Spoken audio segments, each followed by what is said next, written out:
The morning of October 15th was the kind of morning poets write about.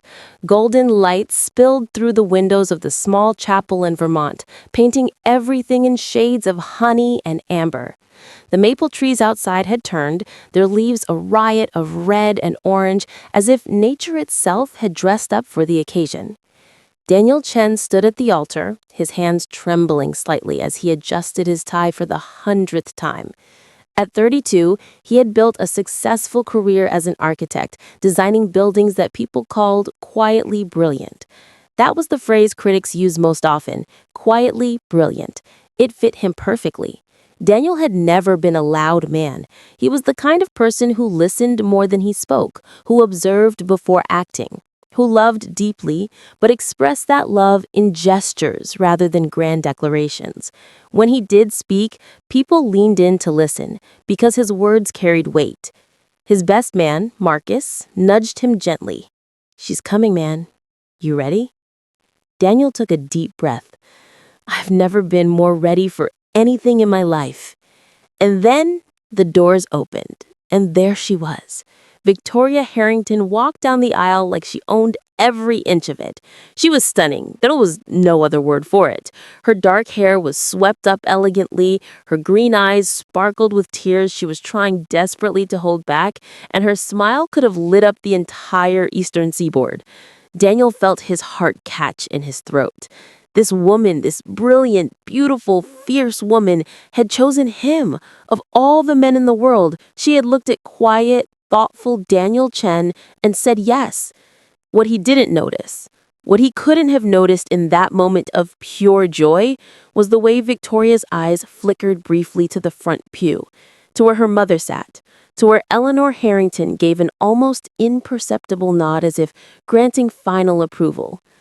The ceremony was beautiful. Their vows were personal, heartfelt.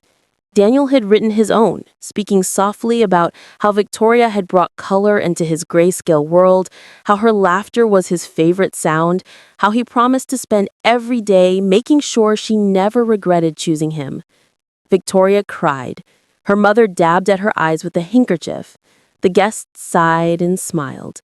And just like that, Daniel Chen and Victoria Harrington became husband and wife. At the reception, Daniel's father pulled him aside. James Chen was a retired engineer, a man of few words himself. He had raised Daniel alone after Daniel's mother passed away when Daniel was just 12. "Son," James said, his voice quiet but firm, "marriage is not about finding someone who completes you. It's about finding someone who accepts you completely. The quiet parts, the loud parts, the uncertain parts. All of it. Make sure she accepts all of it." Daniel smiled and hugged his father. "She does, Dad. She really does." James Chen nodded, but there was something in his eyes, a shadow of concern that Daniel missed entirely. Because Daniel was in love. And love, as everyone knows, is the most beautiful blindfold in the world. Part 2. The First Cracks. The first 6 months of marriage were everything Daniel had dreamed of. They moved into a brownstone in Boston, a beautiful 3-story building that Daniel had designed himself as a wedding gift to Victoria. She had cried when she saw it, calling it the most romantic thing anyone had ever done for her. They fell into an easy rhythm. Victoria worked as a marketing executive at a prestigious firm, climbing the corporate ladder with the same determination she brought to everything in her life. Daniel ran his architecture firm, taking on projects that challenged him creatively. Evenings were spent cooking together, talking about their days, making plans for the future. Daniel opened up to Victoria in ways he had never opened up to anyone. He told her about losing his mother, about the years of grief, about how architecture had saved him by giving him a way to create beauty from emptiness. Victoria listened. She held his hand. She told him she loved him. And then she called her mother. The first time it happened, Daniel thought nothing of it. Victoria was close to her mother. That was natural. Eleanor Harrington was a formidable woman, a former corporate attorney who had retired early to focus on guiding her daughter's life. She called every day, sometimes twice, and Victoria always answered. But slowly, Daniel began to notice something troubling. Every major decision in their marriage somehow involved Eleanor. When Daniel suggested they take a vacation to Japan, a trip he had been dreaming of since childhood, Victoria said she needed to check with Mom first. When they discussed having children, Victoria reported back that Mom thinks we should wait at least 3 years. When Daniel proposed painting the master bedroom a soft blue, Victoria returned from brunch with her mother announcing that blue is too cold and Mom suggested a warm beige instead. Daniel tried to brush it off. He was easygoing, he was adaptable. He loved Victoria, and if keeping her mother happy kept Victoria happy, then wasn't that a small price to pay? But the cracks were forming. Hairline fractures in the foundation of their marriage. And like any good architect, Daniel should have known. Hairline fractures don't stay small forever. The turning point came on a Tuesday evening, 8 months into the marriage. Daniel had been working on something special, a design for a community center in an underserved neighborhood. He had been approached by a nonprofit organization that couldn't afford standard architectural fees. But the project spoke to something deep in Daniel's heart. He wanted to create something meaningful, something that would last long after he was gone. He had poured months into the design, working late nights and early mornings. The blueprints were finally complete, and he was proud of them, prouder than he had been of anything in years. That evening, he spread the plans across the dining room table, his eyes bright with excitement. "Victoria, come look at this," he called out. She walked in, phone in hand, mid-conversation with her mother. "Hold on, Mom. What is it, Daniel?" He gestured to the blueprints. "The community center. I finally finished the designs. Look at this central atrium. It's designed to bring in natural light, even in winter. And this playground area opens directly into a garden space where they can grow vegetables. The kids in that neighborhood deserve something beautiful, you know?" Victoria glanced at the plans, her expression unreadable. "That's nice, honey. Mom, are you still there?"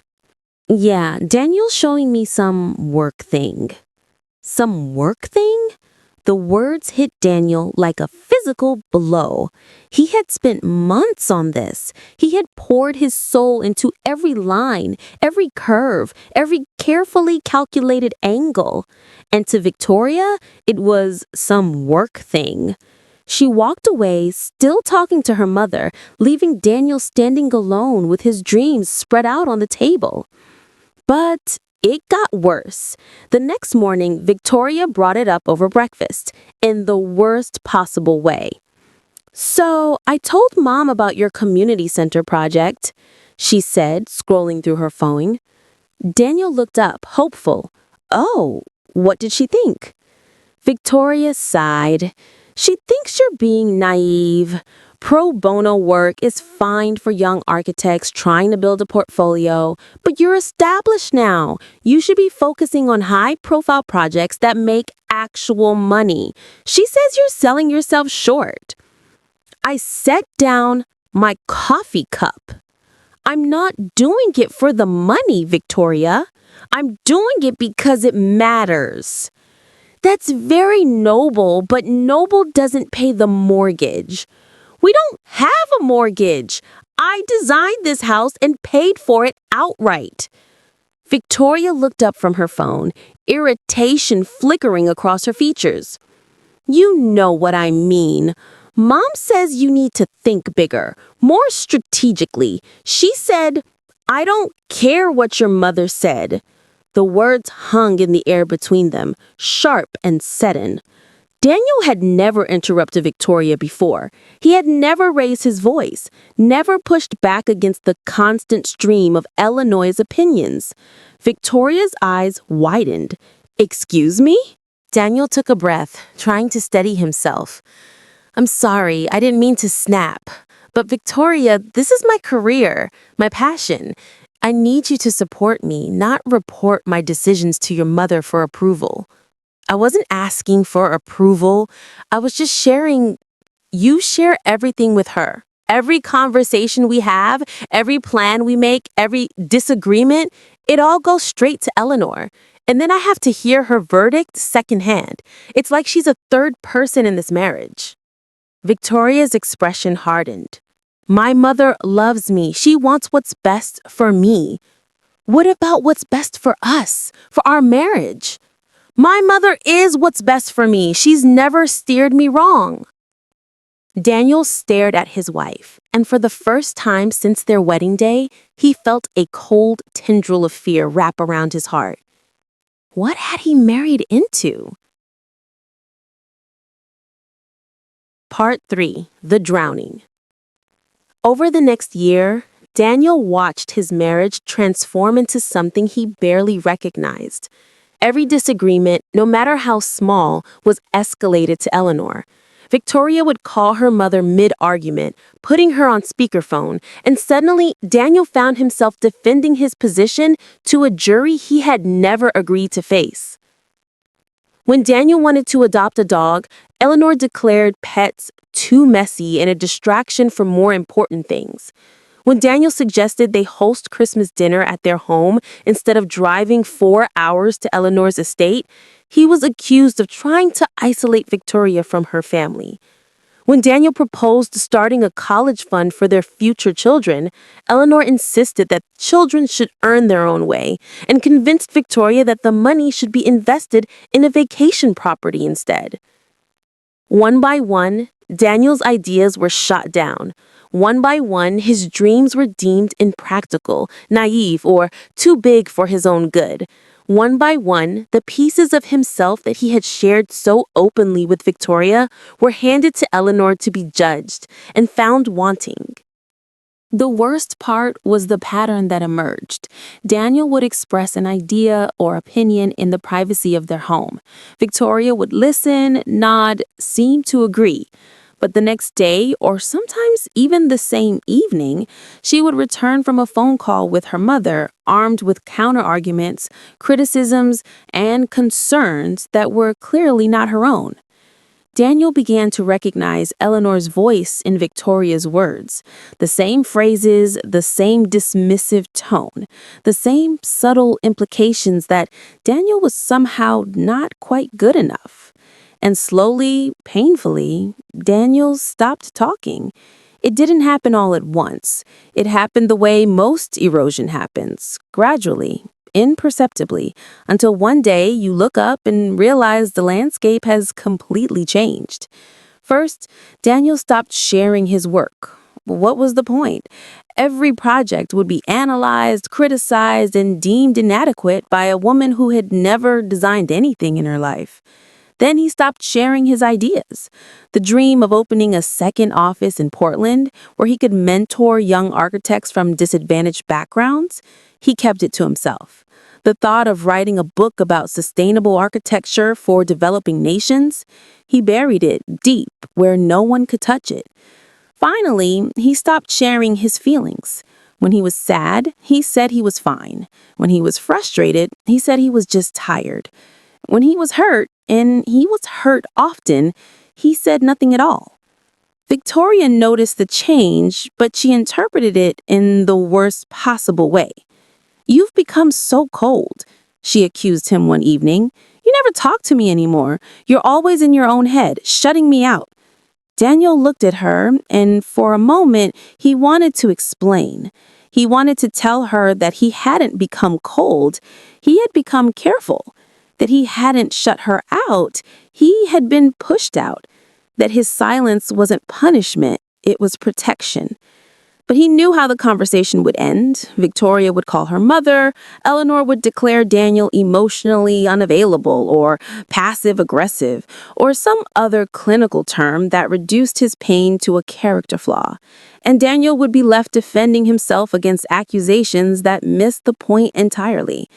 So instead, he simply said, "I'm sorry you feel that way." And he went back to his book, his silence settling around him like armor. The loneliest place in the world is not an empty room. It's a crowded house where you have no one to talk to. It's lying next to someone at night and feeling more alone than you ever felt before you met them. It's having a voice and realizing that no one wants to hear it.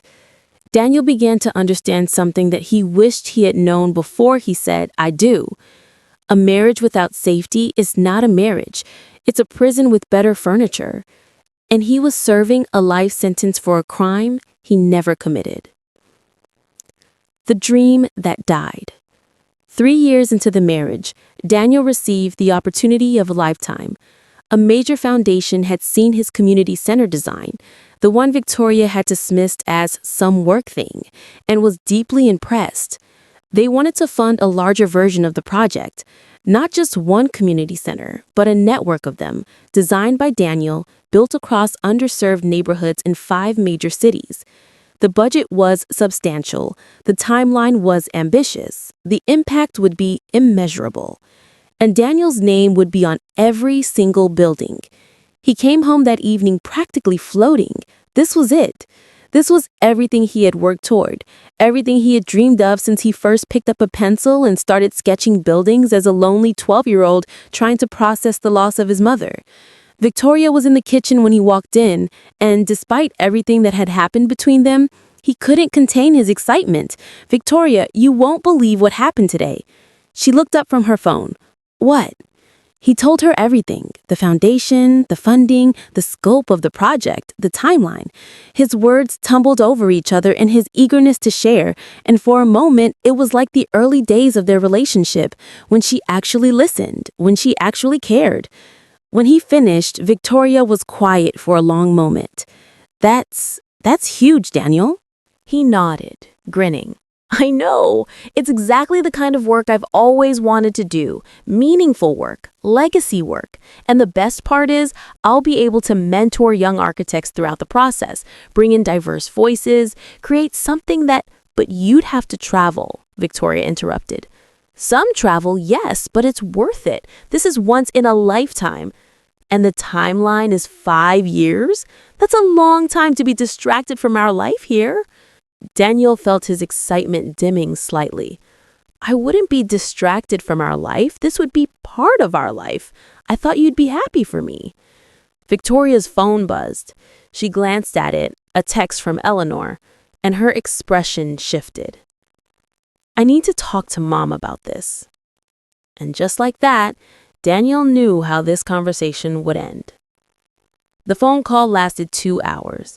Daniel sat in his study pretending to work but really just listening to the muffled sound of Victoria's voice from the bedroom. He couldn't make out the words, but he didn't need to. He knew the script by now.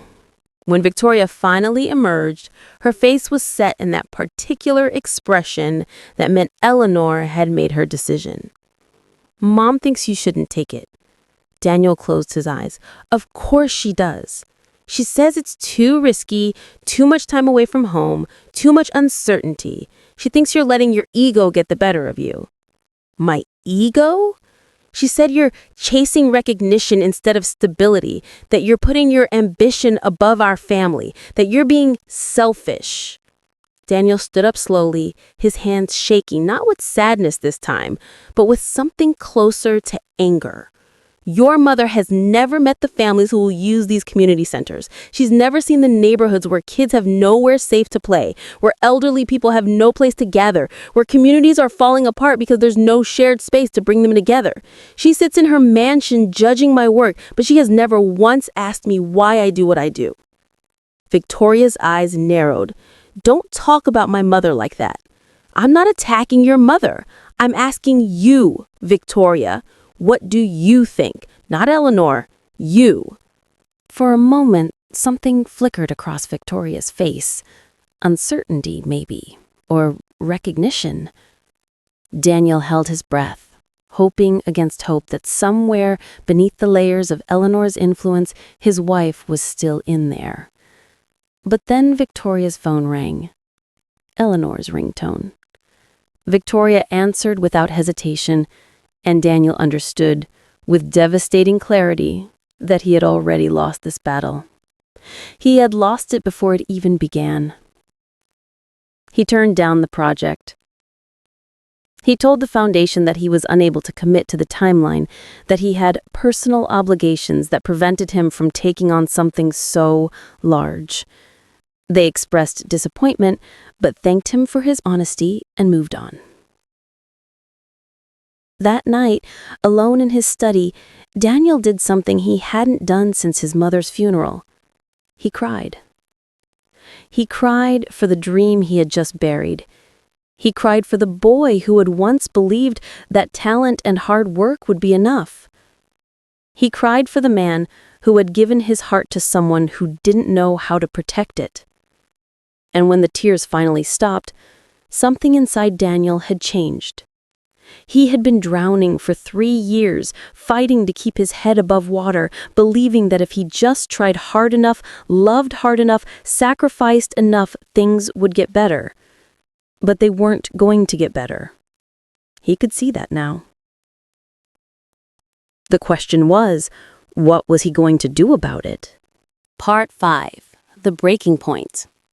The final year of Daniel's marriage was marked by a silence so profound that visitors to their home would later describe it as unsettling. From the outside, everything looked perfect. The beautiful brownstone, the successful careers, the picture-perfect couple at neighborhood gatherings. But inside those walls, Daniel and Victoria lived like strangers who happened to share an address.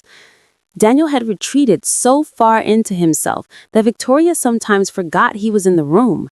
He came home, he ate dinner, he responded to direct questions with minimal words, and he disappeared into his study until it was time to sleep.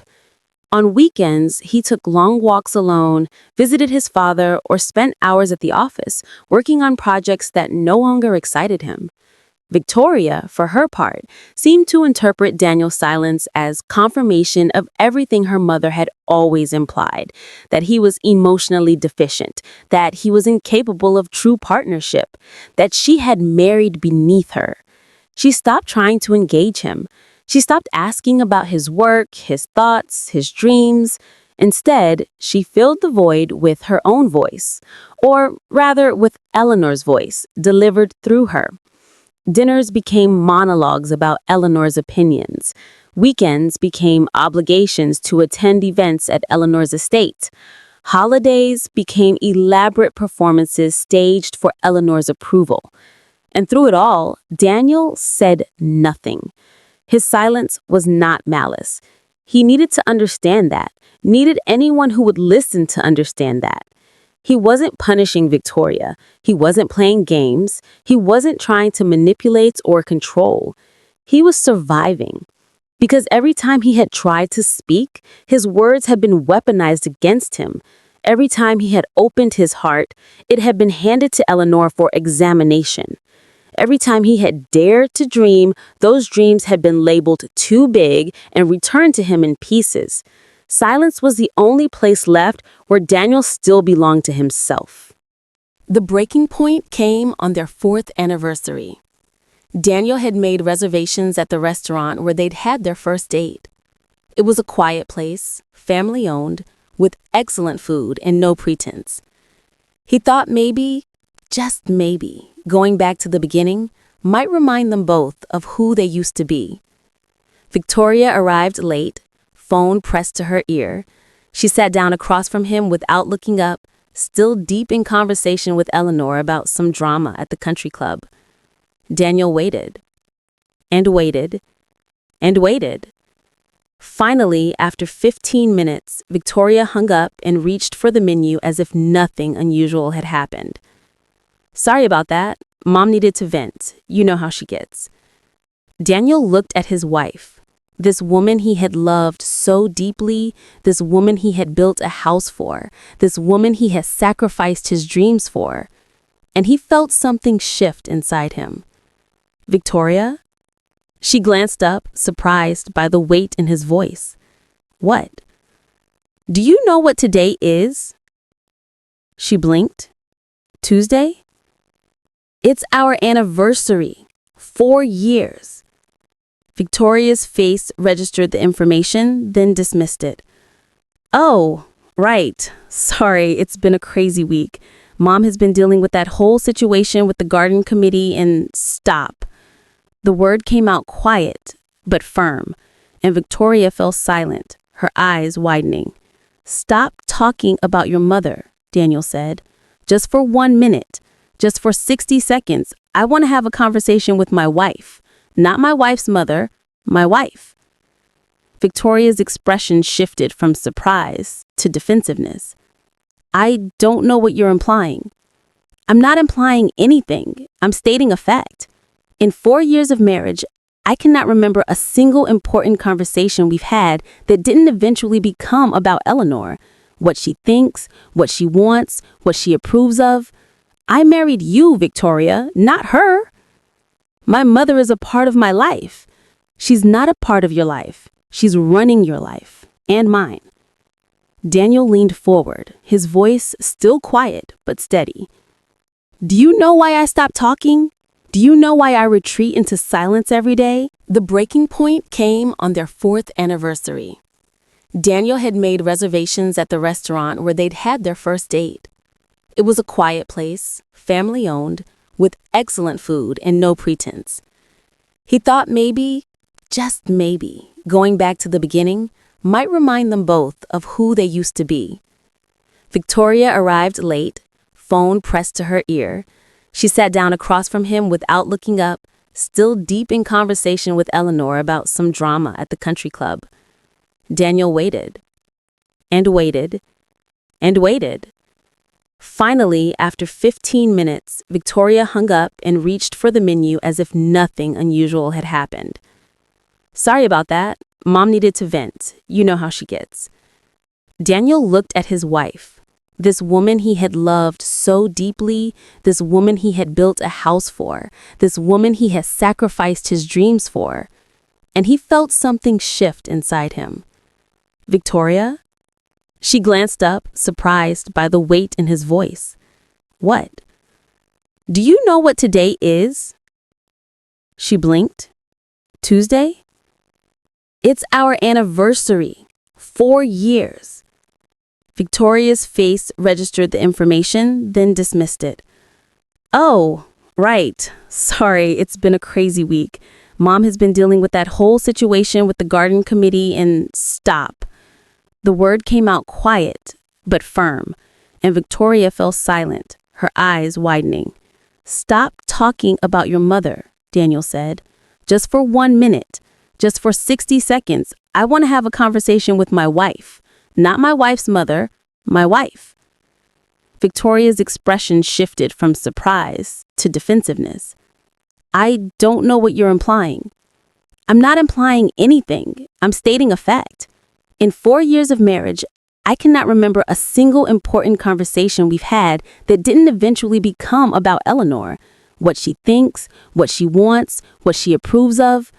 I married you, Victoria, not her. My mother is a part of my life. She's not a part of your life. She's running your life and mine. Daniel leaned forward, his voice still quiet but steady. Do you know why I stopped talking? Do you know why I retreat into silence every day? Victoria said nothing, but there was something in her eyes now, a glimmer of something that might have been recognition.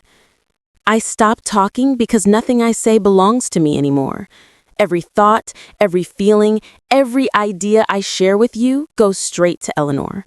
And she judges it, criticizes it, and sends it back to me through your mouth. I don't know where you end and she begins anymore, Victoria. And I don't think you do either. Victoria's face flushed. That's not fair.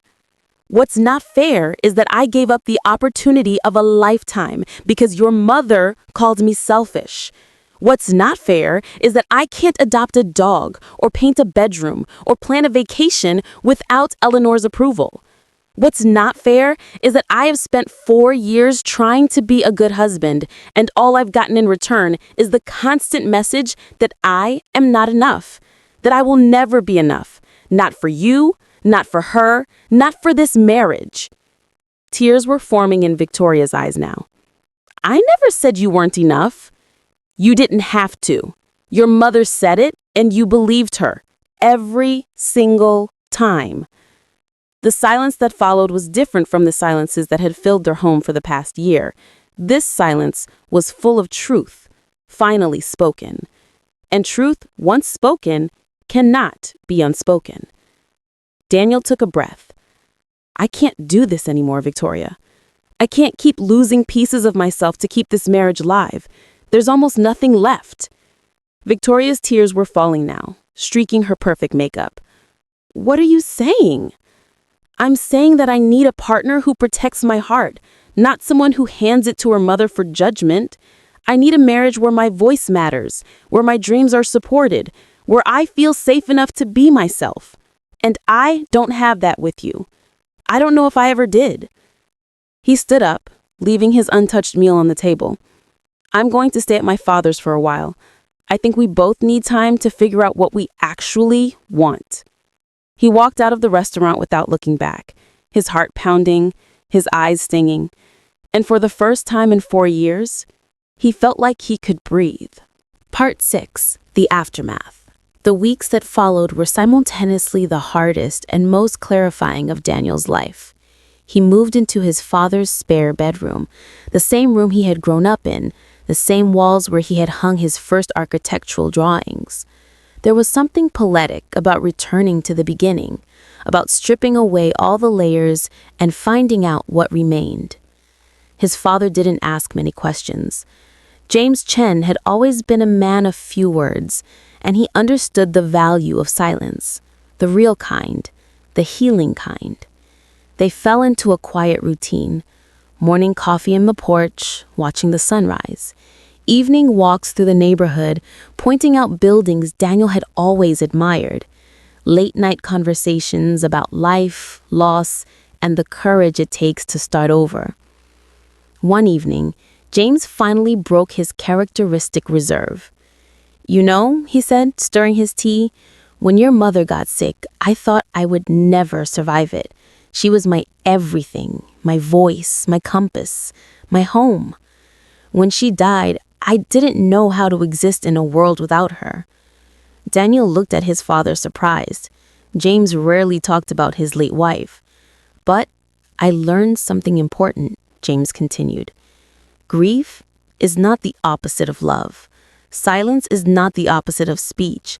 Sometimes the things that look like endings are actually beginnings in disguise. What do you mean? James set down his cup. I mean that you stayed silent in your marriage because you were trying to survive. That's not weakness. That's wisdom. You knew, somewhere inside you, that your voice was not safe there, and you protected yourself the only way you knew how. Daniel felt tears prick his eyes. I feel like I failed, like I should have fought harder, spoken up more. Failed? You built a life, Daniel. You tried, you loved. And when you realized that your love was being used against you, you had the courage to walk away. That's not failure. That's strength. Daniel was quiet for a long moment. Then he asked a question that had been haunting him. Do you think I'll ever find someone who actually wants to hear my voice? James smiled, a rare, warm expression that transformed his weathered face. Son, you are someone worth hearing. The right person will know that. They'll protect your words like treasures. They'll encourage your dreams instead of diminishing them. They'll make your silence feel like peace instead of prison. He reached over and squeezed Daniel's shoulder. You just have to believe you deserve that. Do you? Daniel looked at his father, this quiet, strong man who had raised him alone, who had taught him that love doesn't have to be loud to be real. I'm learning to, he said. The divorce was finalized 6 months later.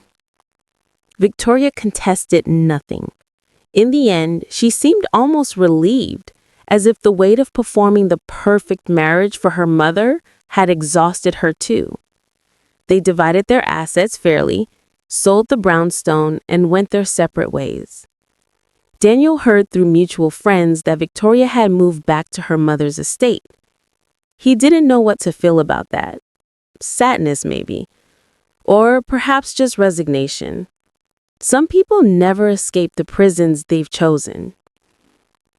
A year after his divorce, Daniel received an unexpected phone call. It was the foundation that had offered him the community center project 3 years earlier. They had faced delays with their original architect and were now looking for someone to take over the project. Was Daniel still interested? He didn't hesitate. Yes, he said. Absolutely yes. The next 2 years were the most fulfilling of Daniel's career. He threw himself into the project with everything he had, all the creativity, all the passion, all the pieces of himself that he had locked away during his marriage. He traveled to all 5 cities, meeting with community members, listening to their needs, incorporating their visions into his designs. He mentored a team of young architects, many of whom came from the same underserved neighborhoods where the centers would be built. He wrote articles, gave lectures, and became known not just for his designs, but for his philosophy that architecture should serve people, not egos. And slowly, word by word, dream by dream, Daniel found his voice again. It wasn't the voice he'd had before his marriage. That voice was gone, transformed by experience. This new voice was deeper, wiser, more careful, but also more authentic. It was the voice of someone who had been silenced and had chosen to speak anyway. The voice of someone who had been broken and had chosen to rebuild. The final community center was dedicated on a brilliant autumn day, almost exactly 7 years after Daniel's wedding. Standing at the podium, looking out at the crowd of families who would use this space, Daniel thought about all the moments that had led him here, the dreams that had been dismissed, the silence that had saved him, the courage it had taken to walk away, the slow, patient work of becoming himself again. He cleared his throat and began to speak. When I was young, I lost my mother, and for years, I didn't know how to process that loss. So I started drawing buildings, spaces where people could gather, connect, heal. I thought if I could create enough beautiful spaces in the world, maybe I could fill the empty space inside me. He paused, his eyes finding his father in the crowd. James nodded, his expression proud. What I've learned since then is that spaces don't heal people. People heal people. Connection heals. Being heard heals. Being seen for who you really are and having someone say, I accept all of it, that heals. He gestured to the building behind him. This center isn't just brick and glass and carefully calculated angles. It's a promise that everyone who walks through these doors, every child, every parent, every lonely person looking for community, will be heard, will be seen, will be valued. His voice wavered slightly, but he continued. I spent years in a marriage where my voice didn't matter, where my dreams were too big and my ideas were too much, and my feelings were an inconvenience. I know what it feels like to be silenced. And I built this place so that no one who enters it will ever feel that way. The applause that followed was thunderous, but it wasn't the applause that mattered to Daniel. It was what came after. The conversations, the hugs, the tears of community members who saw themselves in the building's design, the young architects who thanked him for believing in them, the elderly woman who told him that for the first time in years, she had somewhere to go, someone to talk to. These were the moments that mattered. These were the moments that made the silence worth it. Part 8. The New Beginning. It was at the dedication ceremony that Daniel met Sarah. She was a journalist covering the event, and she approached him after his speech with a notepad and a genuine smile. That was beautiful. The speech and the building. Would you be open to an interview sometime? I'd love to write a longer piece about your work. Daniel agreed, thinking it would be a straightforward professional conversation. It wasn't. Over coffee, then lunch, then dinner, Daniel discovered something he had almost forgotten was possible. Being with someone who actually wanted to hear him speak. Sarah asked questions. Real questions, not the kind designed to gather ammunition for later criticism. She listened to his answers with her whole attention. When he talked about his design philosophy, she leaned in with genuine interest. When he mentioned his divorce, she didn't press for details or make judgments. She simply said, "That must have been difficult," and meant it. Most remarkably, she never once mentioned needing to check with anyone.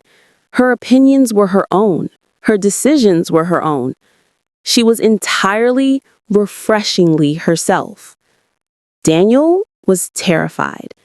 After years of armoring himself with silence, the prospect of opening up again felt as dangerous as standing on the edge of a cliff. What if this was a trap? What if he was misreading the signs? What if he let her in and she handed his heart to someone else for judgment? On their sixth date, Sarah noticed his hesitation. "You go away sometimes," she observed gently. "Into your head. It's like you're preparing for something bad to happen." Daniel set down his fork, caught off guard by her perception. "I'm sorry, I don't mean to—" "Don't apologize. I just want you to know that you're safe here. Whatever you're protecting yourself from, I'm not it." He looked at her for a long moment. Then, slowly, carefully, he began to talk. He told her about Victoria, about Eleanor, about the way his voice had been systematically silenced until speaking felt like self-harm. He told her about the dreams he had buried, the opportunities he had sacrificed, the years of quiet that had nearly hollowed him out. Sarah listened without interruption. When he finished, she reached across the table and took his hand. "Thank you for telling me. I can't imagine how much courage that took." Daniel felt something crack open inside him, not painfully, but like a window opening to let in light. "I'm still learning how to trust again," he admitted. "I'm still learning how to use my voice. It might take a while." Sarah smiled. "I'm not going anywhere. Take all the time you need." They took it slowly, glacially by most standards, but Daniel needed that pace, and Sarah never rushed him. She celebrated his successes without needing to validate them through someone else. She supported his dreams without calling them too big. When they disagreed, they talked it out, just the two of them. No outside voices, no unsolicited opinions, no phone calls to check with third parties, and slowly, incrementally, Daniel began to trust again.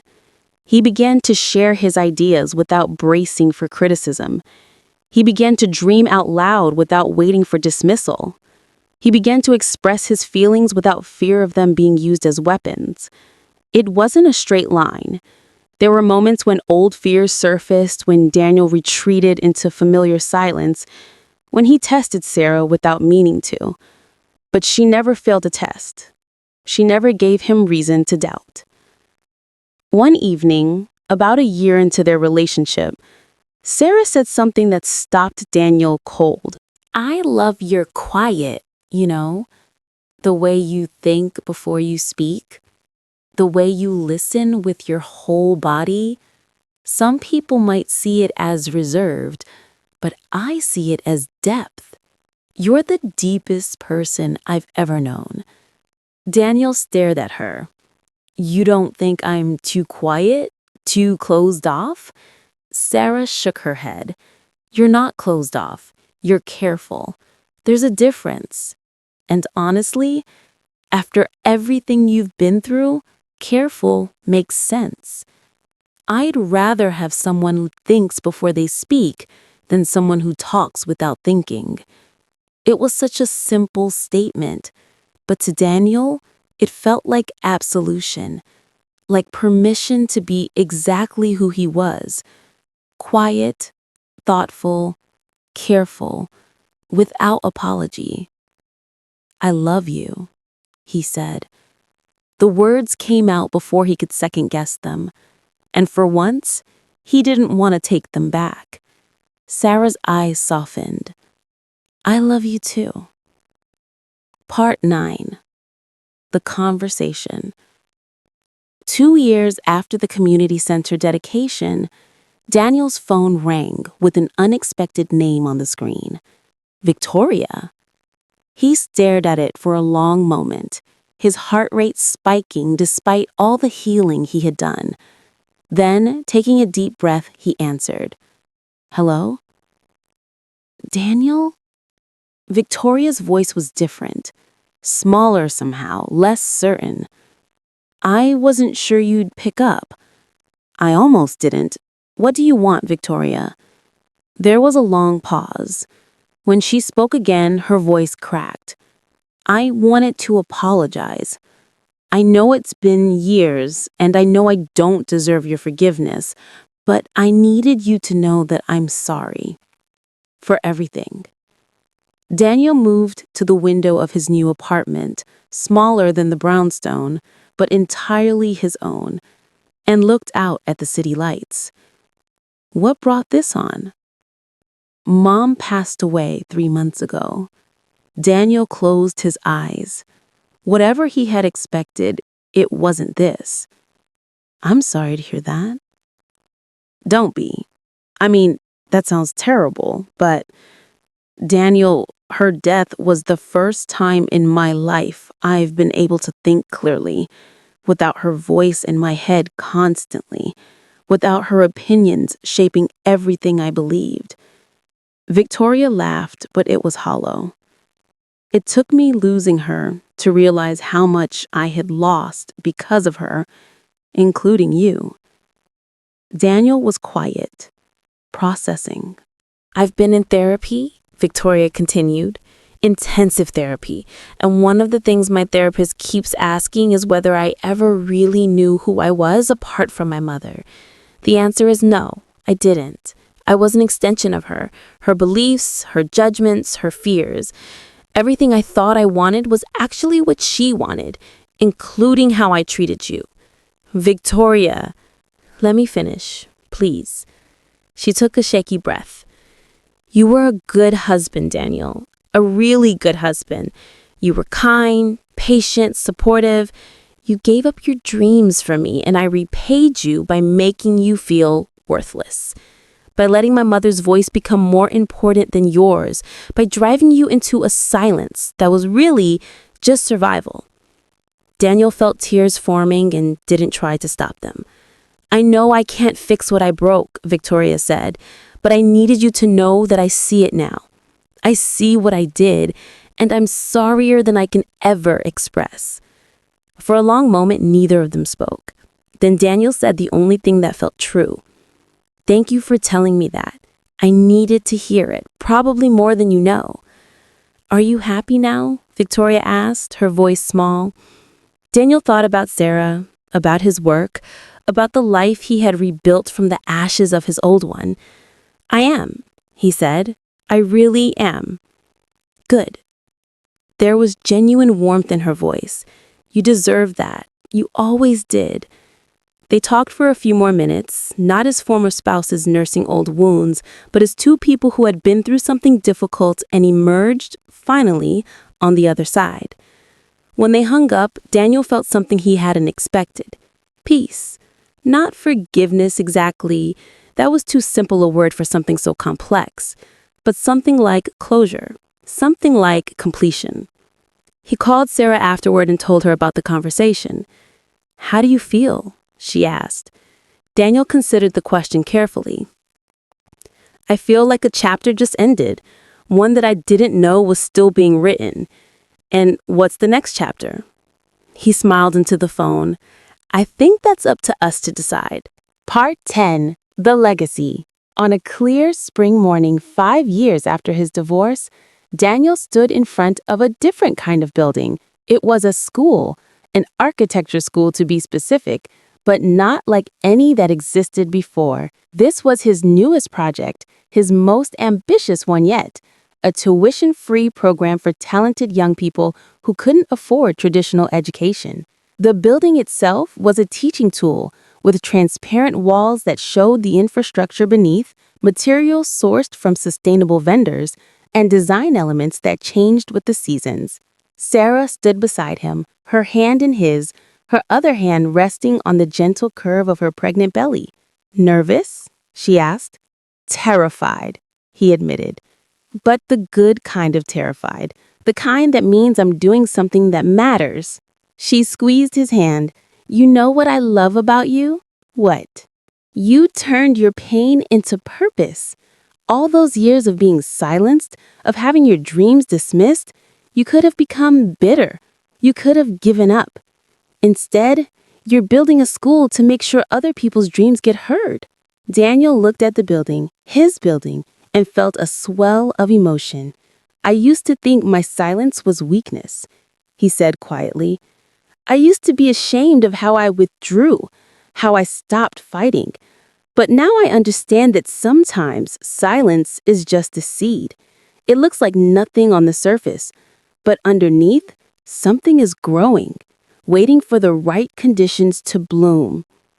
He turned to face Sarah, this woman who had shown him what it meant to be truly heard. "You gave me those conditions. You made it safe for me to grow again." Sarah's eyes glistened. "You did the growing. I just watched." Partners. That's what we are. Real partners. She smiled. "Always." The school opened to its first class that fall. 23 students from 18 different countries, all of them talented, all of them hungry to learn, none of them able to afford traditional programs. Daniel taught the opening seminar himself. He stood at the front of the room filled with young people who reminded him of himself at their age. Quiet, some of them, loud, others, all of them carrying dreams that the world had probably already tried to diminish. "Welcome," he said. "Before we start, I want to tell you something important, something I wish someone had told me when I was your age." He paused, looking at each face in turn. "Your voice matters. Your ideas matter. Your dreams, no matter how big, how impractical, how unlikely they might seem, they matter. And anyone who tells you otherwise, anyone who tries to shrink you to fit their comfort zone, anyone who makes you feel like you need permission to believe in yourself, they're wrong." He moved to the window, looking out at the campus he had designed. "I spent years of my life being silenced, not through cruelty exactly, but through 1,000 small dismissals, 1,000 moments where my thoughts were handed to someone else for judgment. 1,000 times I was told my dreams were too big, too ambitious, too much. And eventually, I stopped talking. I stopped dreaming. I stopped being myself." He turned back to face the class. "But here's what I learned. Silence isn't always defeat. Sometimes silence is preparation. Sometimes it's the cocoon where transformation happens. Sometimes you have to lose your voice to truly find it." A young woman in the front row raised her hand tentatively. "How did you find yours again?" Daniel smiled. "By realizing that I was the one who got to decide whether my dreams were too big. Not my ex-wife, not her mother, not critics or colleagues or anyone else. Me. And once I took that power back, everything changed." He picked up a piece of chalk and turned to the board. "Now, let's talk about architecture. Let's talk about building things that last. And let's start with the most important structure of all, the foundation you build for yourself." Epilogue: The Letter. 10 years after his divorce, Daniel found an old box while cleaning out his father's house after James passed away peacefully in his sleep at 82. Inside the box were letters, dozens of them, written in his mother's handwriting. They were addressed to him, dated during the final months of her illness, but never sent. With trembling hands, Daniel opened the last one. "My darling Daniel, if you're reading this, I'm gone, and you're probably grown up. Your father promised to give these to you when the time was right, and I trust him to know when that is. I don't know what your life looks like now. I don't know if you became the architect you were always dreaming of being at 12 years old. I don't know if you found love, if you have children, if you're happy. But I know who you are. You're my quiet boy, the one who thinks before he speaks, who loves deeply but shows it in gestures rather than words. You're the one who draws buildings when he's sad, who finds beauty in blueprints, who sees potential where others see empty lots. You're going to face challenges, sweetheart. People are going to try to change you, to make you louder or smaller or different than you are. Some of them will even mean well. Don't let them. Your quiet is not a weakness. It's your superpower. It means you listen. It means you observe. It means when you finally speak, your words carry weight. Find someone who understands that. Find someone who loves your silence as much as your speech. Find someone who protects your dreams instead of dismissing them. And if you can't find that person right away, be that person for yourself. Protect your own dreams. Believe in your own voice. Build the life you want to live, not the life others think you should live. I love you more than any words could ever capture. And wherever I am, I'm proud of you. Always. Mom. Daniel sat on the floor of his father's house, tears streaming down his face, holding a letter written by a woman who had known him better than anyone. A woman who had seen his future as she was losing her present. He thought about everything he had been through, the marriage that had silenced him, the divorce that had freed him, the years of rebuilding, of rediscovering his voice, of learning to trust again. And he realized something profound.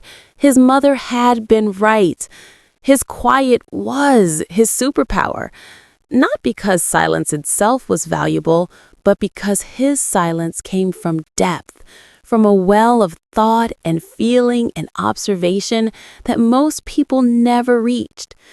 He had lost that depth for a while, had it stolen by people who mistook quiet for weakness, but he had found it again.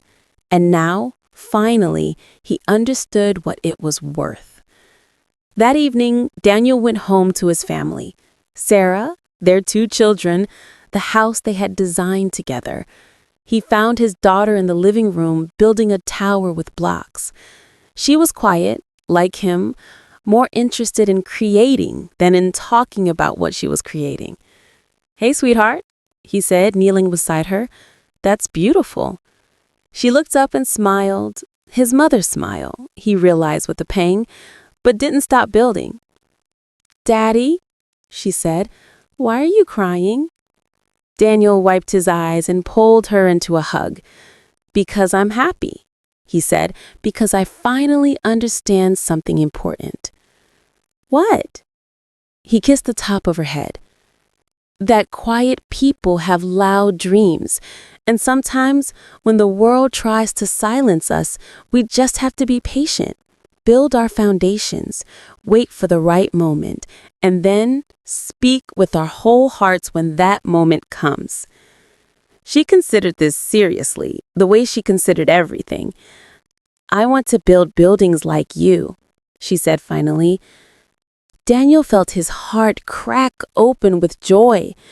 "Then you will," he said, "and I'll be right here, cheering you on. Always." The end.